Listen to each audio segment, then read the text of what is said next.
2014. It's here, well and truly here. What's the date? The 4th today, isn't it? It won't be long before we're celebrating the 4th of 2015, or maybe the 3rd of 2015, whichever. But we've got 2014, a whole year ahead of us. 2013 is behind us. Nothing we can do about what the things that we've done behind in the past. We can't change anything about what happened in the past, but we can change what's happening in 2014. Have you heard about the story of the old man who went into an old retirement village to spend the rest of his life? He got to know people and got to know some friends, and there was one particular friend that he got to know quite well. And he spent a lot of time with her. They got very close together. About 6 months after, he proposed to her. He woke up the next morning and he said, I know I proposed to this lady, but I can't remember whether she said yes or no. So he went to her and said, look, madam, I'm really sorry. I've got to apologize. I know that I proposed to you, but I don't know whether you said yes or no. And she said, oh, thank goodness, she said. I know that I said yes, but I don't know who I said yes to. You know, do we say, and I do as well. You know, I make all these New Year resolutions: lose weight, exercise, drink more water. If you smoke, quit smoking. Go to bed early, which I really need to do. And the list goes on and on and on. And then I came to forget about my New Year's resolutions. Do you find that? You set all these goals, these proposals, and then you didn't make one? Okay. Everybody wants to change the world, but nobody wants to change. Did you get that? Everybody wants to change the world, but nobody wants to change. You know, what about a butterfly? If he spent all of his life in here, if he says, no, I'm not going to change, I'm going to stay where I am, I'm comfortable, where would he spend his life? In the chrysalis. But he's determined to change, so he pushes his way out of this chrysalis, and then he gets out of it, and then he pumps his wings, and he pumps that blood through the wings, and he becomes a butterfly. Your life does not get better by chance. It gets better by change. Is that true? Chance doesn't make our life better. It's change that makes our lives better. I cannot say whether things will get better if we change.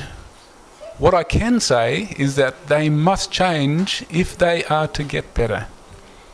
True statement? They must change if our lives are to get better. A suggestion for the New Year's resolution that we can remember, that a change has to happen ahead of us. And I suggest that this change for the better, that we change our lives for the better. You know, we have a lovely little church here in Port Augusta. Let's make Port Augusta Church, as God's people in Port Augusta in 2014, let's make a change to think positive. Let's make a change to think positive about a few things that I'm going to suggest. The happiest people don't have the best of everything, they just make the best of everything. That true? You know, I was helping Christopher and Joanne yesterday to move some furniture and get some stuff. And they don't have a lot, but they still had a positive attitude about it. You know, they were still laughing and happy, didn't have a lot of possessions, just getting this and that from everybody else, but they still had a positive attitude. A few years ago, a young lady had suicided, and she left this note behind. I decided that unless life was worth living, I would just quit living. How do you feel about life? How do you feel about your life? Is it worthwhile today? Let me ask you another question. What would it take for you to feel that your life is worthwhile? What would it take for you to feel that your life is worthwhile? I'm sure many of the children saw The Bug's Life. How many adults saw The Bug Life? Yes? I've seen The Bug Life, I think, with my kids a long time ago. But let me ask you another question. What would have to happen to make you feel really positive about your life? Think about that. What would have to happen to make you feel really positive about your life? What are some of the things that are in your life that you are doing that you are addicted to, or that you have habits that are making you feel miserable? What would have to happen that would make you feel positive about your life? What do you have to get out of your life to make you feel positive, or take out of your life? What if you won the lottery? I know you shouldn't be playing lottery, but if you won the lottery, would that make you feel happy? What if you had all the right toys, kids? Would that make you feel happy? Would you be happy? What if you had that nice iPhone 5, 4 or 5S? Would that make you feel happy? John's shaking his head. What if you got that dream job? You finally got the right job. Would that make you feel happy? Well, what if you got that long-awaited relationship that you were waiting for? Would that make you feel happy? I'm looking around here at someone, but he's not here. What would have to happen to make you feel really positive about your life? If all those things that I've just mentioned just then, if they are what makes you feel happy, then you won't really feel happy. Because if there's one part of those things missing in your life, then you won't feel happy. Because like a jigsaw puzzle, unless that last piece is in there, it's not complete. And if your life evolves around possessions and things and stuff like that, then you won't feel happy unless that one piece is fitted into your life. Philippians 3 verses 12 to 14. Before I read you this verse, I want to share a little bit about Paul. Now Paul, where was Paul?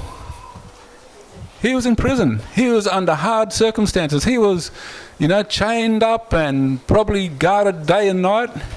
But he wrote this little quote down. Not a quote, he wrote this statement. Not that I have already obtained all this, or have already arrived at my goal, but I press on to take hold of that for which Christ Jesus took hold of me. Brothers and sisters, Port Augusta Church. I do not consider myself yet to have taken hold of it, but one thing I do, forgetting what is behind and straining toward what is ahead. I press on towards the goal, to win the prize for which God has called me heavenward in Christ Jesus. So here's Paul in chains, but still has a positive attitude about his future. He's pressing on, regardless of his circumstances that he's in now. So what was Paul taking hold of? What do you think Paul was taking hold of? In verse 10, it says there, if you have a Bible, Philippians 3 verse 10, I want to know Christ, yes, to know the power of his resurrection and participation in his sufferings, becoming like him in his death. So what do you think Paul was after? He was taking hold of? He was taking hold of heaven, the resurrection. He knew that the resurrection, he'd have to be facing the resurrection eventually in his life. And he was saying, I want to be like Christ. I want to know more of the resurrection. So he was after heaven. I read this story on Facebook the other day. You seen it? Yeah. About this donkey. He fell into this pit. And the farmer tried all day to try and get it out. But he could not get this donkey out. So he thought about it and he said, this old donkey is old, he's not going to live much longer. So I think I might even just bury him where he is. So he called the other farmers, and they all came with their shovels, and they started throwing the dirt in. And the donkey started to yell and scream. And then all of a sudden the donkey stopped screaming and yelling. And they noticed that every dirt that fell on the donkey's back, he shook it off, and he took a step up. They threw another lot, shook it off, and the donkey stepped up. Another dirt, took it off, and until the donkey got up to the top, and he walked off. You know, the point is, if we're going to strive towards the heaven, as Paul says, I've not yet made the mark, but I press on towards the heavenly goal. We need to use, when anybody throws dirt on us or throws accusations at us, do like that donkey. Shake it off, step up. And use those little criticisms or whatever it is for stepping stones to a higher ground. You know, there's going to be disappointments in our lives. We all face disappointments, don't we? And you know, Romans 8:28 says, "And we know that in all things God works for the good of those who love him, who have been called according to his purpose." Sometimes you wonder, what good can come out of losing a job? What good can come out of losing a grandchild? What good can come out of losing a wife or a husband or a divorce? But God says, in all things, God works for the good of those who love him, who have been called according to his purpose. So when disappointments come, don't put your head down and feel gloom. Lift your chin up and say, let's go forward, let's go ahead. You know, the world, they strive for climbing the ladder of success. You're after so much possession and money and wealth and fame and fortune.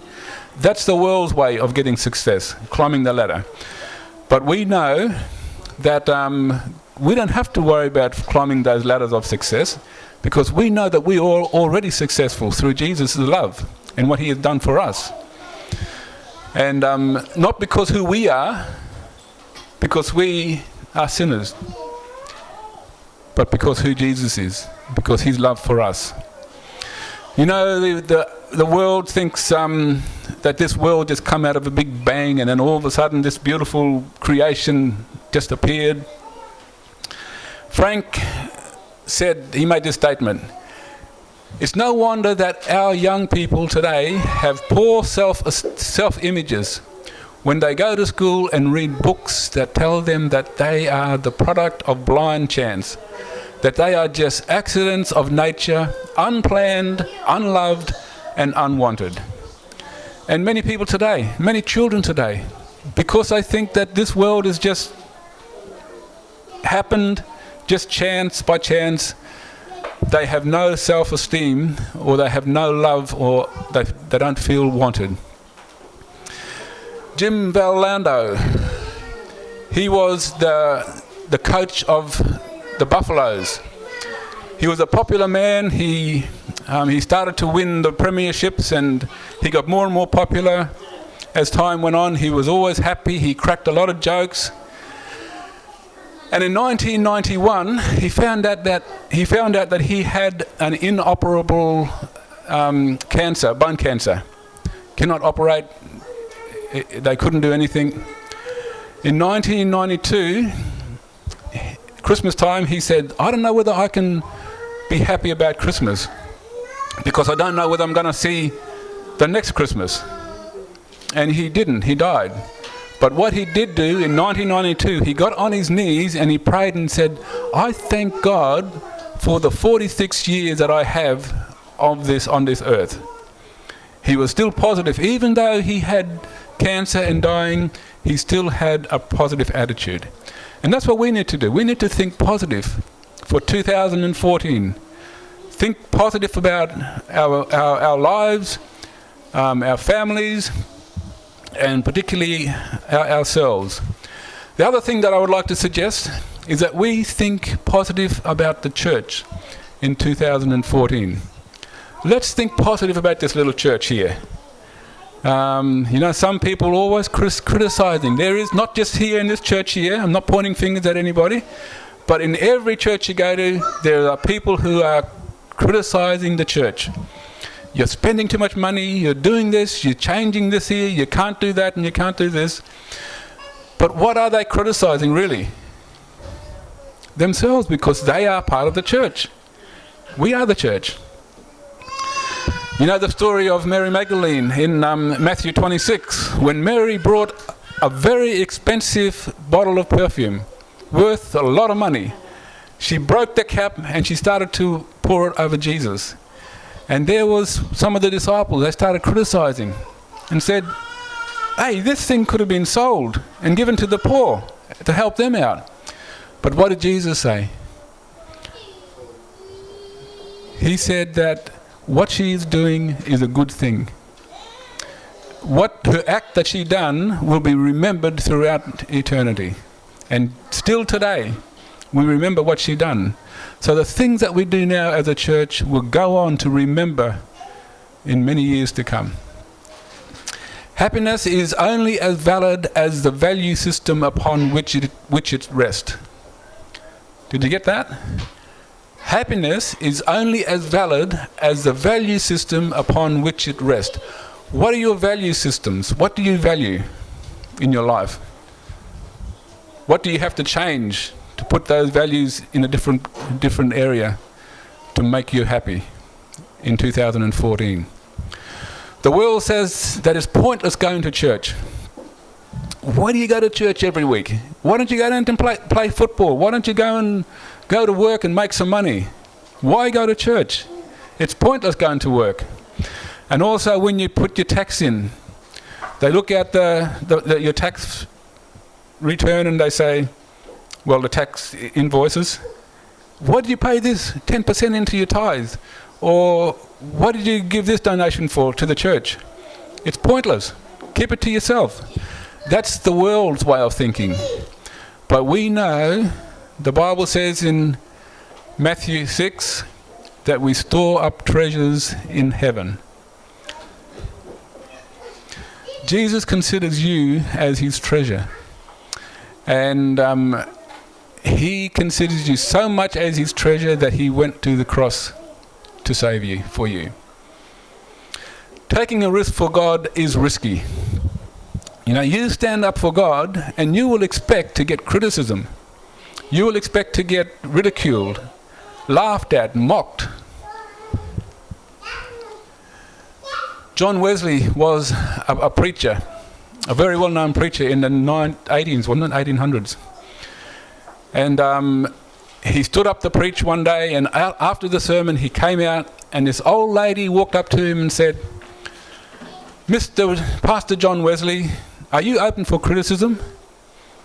He said, yeah, I guess I am. Go ahead. So she said, your tie, and he was a very modern dresser. His tie was really long, and she said, your tie is too long and shouldn't be worn by a man of God. She grabbed the scissors out of her bag and cut the tie off. There was silence amongst all the other people, and he stood back and said, okay, thank you for your criticism. Now, may I have the scissors? She gave him the scissors. Madam, are you open for criticism? And she said, oh yeah, I guess I am. Then poke your tongue out. So that's a true story too. So Ephesians 4 verses 15 says, speaking the truth in love. So we have to speak. There is, things that we have to say. But sometimes we need to say them in love, don't we? We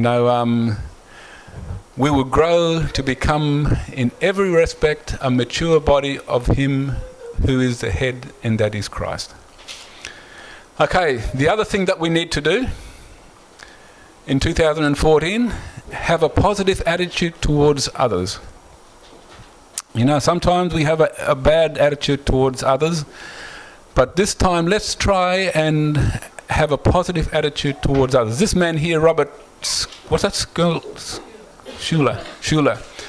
He wrote, "It would amaze us how many people we would influence for Christ if we would just treat people nicely." That's true, isn't it? We would be amazed how many people we would influence for Christ if we just treated people nicely. John 13 verse 35 says, "By this everyone will know that you are my disciples if you love one another." So if we are the Church of God here in Port Augusta, let's try and treat each other nicely in 2014. Let's make a resolution, a New Year's resolution, to treat people nicely. You know, we live in a dog-eat-dog world, don't we? Everybody's out to get what they can, no matter who they tread on, no matter what they do. But in Port Augusta Church is a place for you. In 2014, let's show a positive attitude towards others. Let's try not to get the things off other people and try not to be amongst that dog-eating-dog world. Let's be separate from that church. People need the Lord. People need people, I should say. The only people you need in your life are the ones that prove they need you in theirs. And that's true, isn't it? People not only need people, but people need the Lord. At the end of broken dreams, He's the open door. Okay, so let's try for this year, in 2014, let's make some New Year's resolution that in 2014 we will have a positive attitude. That we will have a positive, as I look at life, we'll be positive as we look at life. Positive as I look at God's church, the people of God's church. And let's be positive as I look at others. In 2014, let's be the people of God who are going to reach out to this community and be positive about everything about Christianity.